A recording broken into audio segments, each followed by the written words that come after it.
Hey guys, Overrated Official coming at you guys with a Bujin deck profile. They've been consistently increasing in, I guess, playability and ability to beat the other opponent. Because before Shadow Specters or Legacy of the Valiant, they didn't really have very much support. Mainly other Beast Warriors other than just Yamato. So you would max out on Yamatos, and then what else would you do? You couldn't really play anything else. So now that almost all the supporters come out, I've decided to pick them all up, and let's get into the deck profile. First off, you play Triple Yamato. This card is amazing. It's really the card that you want to open with. If you open with the Yamato, you will normally put yourself in a position where the opponent has to fight an uphill battle on turn 1, whether or not you have really, just open with this guy, effect, add a Bujin from your deck to your hand, and then ditch a Bujin, preferably a Bujin. And it opens up so many strong plays. It puts your opponent in a really, they're fighting uphill battle immediately. So it's a strong card, always 3. Next off, for the other Beast Warriors, we play 2 Bujin Mikazuchi.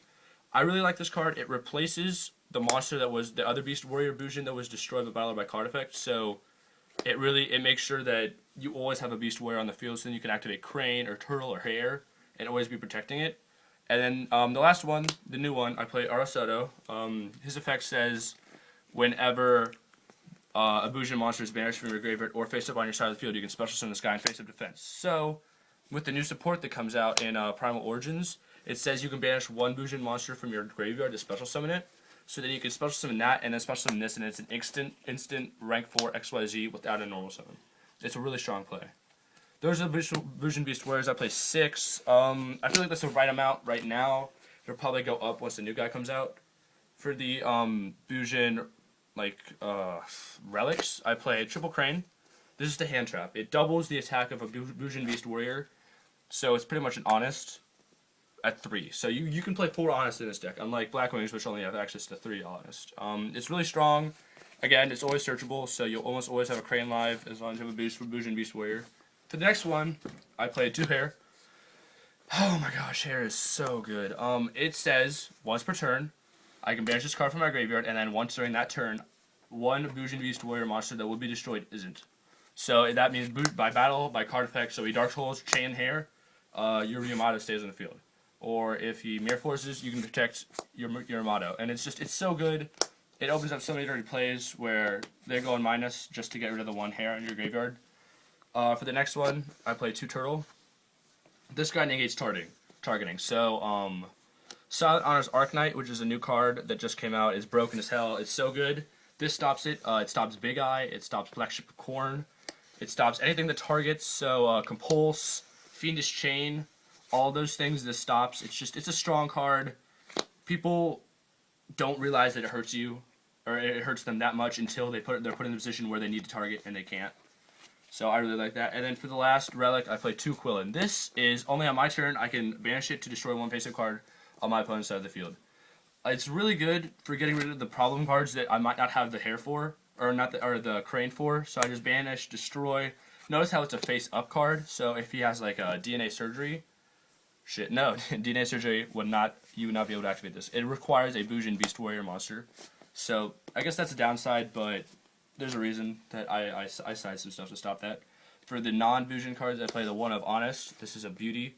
I love this card. Never go without an Honest in a Bujin deck. 1 Brotherhood of the Firefist Bear. This card is so good because it's open up effects. After you poke for damage, you can search for a Tenki, activate Tenki, search for Bujin Yamato, and immediately you win +1. And if they bottomless it, good. They bottomless this bear instead of a Yamato. It clears the way for spell and traps and opens up huge plays. And then for my really format thing that I chose 3 Effect Violet over Max C because a lot of decks need their effects off in the meta right now, and I just feel like Effect Violet is a stronger choice. I play 19 monsters. I like my count right now. I feel like that's strong. Let's get into the spells. I play the 1 of Bujin Incarnation for Mikazuchi's effect, which says whenever a Bujin monster is discarded from my hand to the graveyard, at the end phase I can search for a Bujin spell or trap card. And this guy is an instant rank 4 XYZ, as long as I control no cards. So that's really strong. And then I main deck 2 Kaiser Coliseum. A lot of people stopped main decking for a little while, but it's now back in the main deck just because it's such a strong card against Gygios, Mermails, really anything that spams, because they have to deal with this, and instead of like my back row, which could be a Phoenix Chain or a Bottomless, which really hurts them. So I really like it. It's always going to be in there. I don't know how many. I might bump it up to 3, but now it's at 2. For my next card, I play 2 MST. I don't play 3. I didn't feel like I needed room or needed to find room for the third one. I don't side deck it either. I side deck a different card. I probably should side deck it. I just don't feel like I need it right now. I play triple Potted Duality. It just adds more consistency. I rarely special summon, and when I have 3 of them, I'll almost always open up with it. So I just dig harder for the combo pieces, or just really get another piece of the Bujin relics, so that I can just dump them or add the Crane, and it's really strong. For the last 3 I play Triple Tenki. This card rocks. It's like, you feel like the 100 boost isn't that big, but when you use it with Mikazuchi, it gets over armor, which is a huge monster. So when you can get over an armor with just a small monster like this, it's so good. And it's also a bear target, and it's just Yamato target. For the 1-ofs, I play the 1 of Book of Moon, because Book of Moon is so versatile this format, and I play the 1 of Dark Hole. Most people don't play Dark Hole, but I feel like I need to. I don't like my opponent having so many cards, and hair protects it, so it really just doesn't really hurt me at all. For the traps, I play 2 Phoenix Chain, because Beast Warrior, called the Brother of the Fire Fists, they're strong this format, and I don't like dealing with them. Also, if I can stop an armor play, really anything like that, I don't want that to happen. I play 2 Call the Haunted. This card's strong, this format in general, because Monster Reborn's gone. And when I have access to a Monster Reborn, like a Yamato, it's so strong, because I need an XYZ play. Normal summon the turtle, call the Haunted the Yamato, overlay for Susanoo, search for like anything else, detach the turtle, and I practically went +1. It's such a good card. 3 bodies are free. For the 1-ofs, I play 3 of them. I play the 1 of Soul Morning, the 1 of Compulse, and the 1 of Bottomless. I don't play Torrential, because I don't feel like I don't like it this format. I really don't. I don't know why. I don't feel like it belongs in the main deck right now. On to the extra deck. Oh yeah, it's a 40 card deck, as always. You try to keep it as low as possible. For the Bujin monsters, I play 2 Susanoo. This card is so versatile, it can attack all of my opponent's monsters once each. So if he has like 4 or 5, or 3 or 5 like weak monsters, I just attack, and since its effect can either add a Bujin card from my deck to my hand, or my deck to the graveyard, so I can search for Crane, attack, the big monster, Crane, and everything's gone. And it's just a 1 monster. I play 2 of because it's just so amazing. I play Kagasuchi. It requires 2 level 4 Beast Warriors, so it's kind of tough to make in the fact that I have to either go into a bear and a Bujin to make it. So I mean, I don't like going into it, but when I do, it's just devastating, because no one really has anything to deal with it. It's just such a strong card. And then for the last Bujin, I play Tsukiyomi. I haven't gone into this yet, but I like it a lot, and I feel like if I did, I feel like I'd definitely go plus. For the kind of Bujin-based cards, I play the 1 of Omega, the Tiger King, and the Starleech Paladinamo. I really like all 3 of these cards. They're all strong in their moments. This is just so good for stopping the back row that would hit my like Susanoo when I don't have a hair. This just lets me net advantage by getting a Tenki. Also, it's Abyss Gaios, so that's really strong. And then Starleech is just any problem card. I can just get rid of it with that. For my other rank 4, I play Steelstorm Roach. Mermails are big, and Gyugyos are big. And if I can get rid of those cards that they bring out, like the Megalo or the Beret, then I can just stop them, and then their plays are dead. For the next ones I play Abyss Dweller, Gaga Cowboy, Degusto, Emerald. I like all these cards. This is only when I'm in the late game and I can pull together a rank 4 XYZ, try to return some of my older Beast Warriors that I've already used. And sometimes I really need to play, sometimes I don't. It's there if I do. And then Gaga Cowboy, because 800 per game is good, and the Abyss Dweller, because Mermos is always a problem. For some of the other XYZ that I don't like, but it's in there because I've sometimes needed it. This, because Lightsworns are a thing. Some Lightsworns pay Tour Guide, and Zen Mains is always a problem. It's pretty much Zen Mains. And then I play Photon Papal Imperative. I like it. I feel like I could take it out for other things, but I don't know what yet. Gem Knight Pearl, because 26 is strong, and there's a lot of 25 monsters on the, that come out often.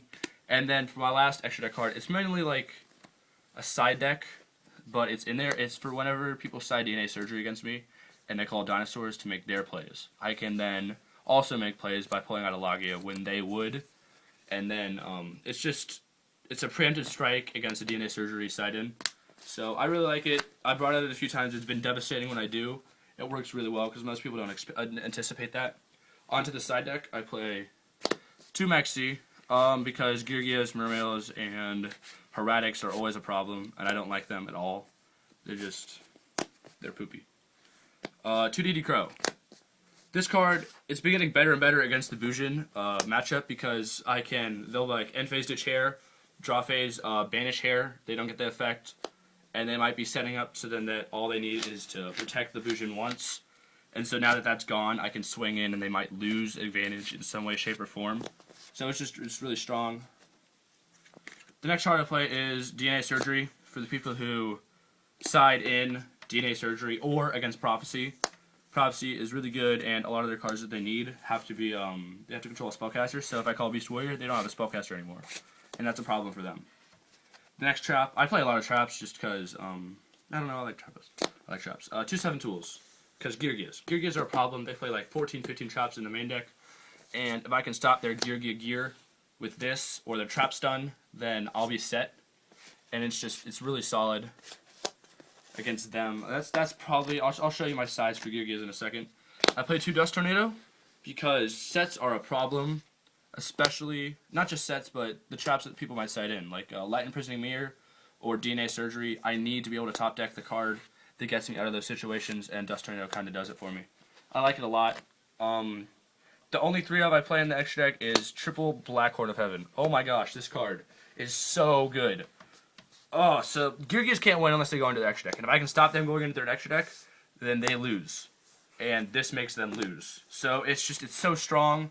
They don't have very many. They have no beat sticks in their main deck, and if they have no access to the extra deck for like 2 turns, then I can net enough advantage to just pile drive them over, and it's just so good. I've considered main decking this. I don't know what I cut yet, but it might go in there eventually once the format becomes more stagnant. And the last side deck card I play is 2 Mirror Force. No one expects this against like a huge push. I might side in 1 against a Heretic player, just because they'll never anticipate it, because Mirror Force is bad this format. It really is. So when this goes in there just against the players who, pretty much just against the bad players, because bad players are bad, and I can punish the bad players for being bad. Oh wow, that's the extra deck, or that's the side deck. This has been a Bujin deck profile. I really like it. It makes so many good plays, and if you know how to play the deck, then you're pretty much a solid player. Don't forget to rate, comment, subscribe. Have a nice night. Bye.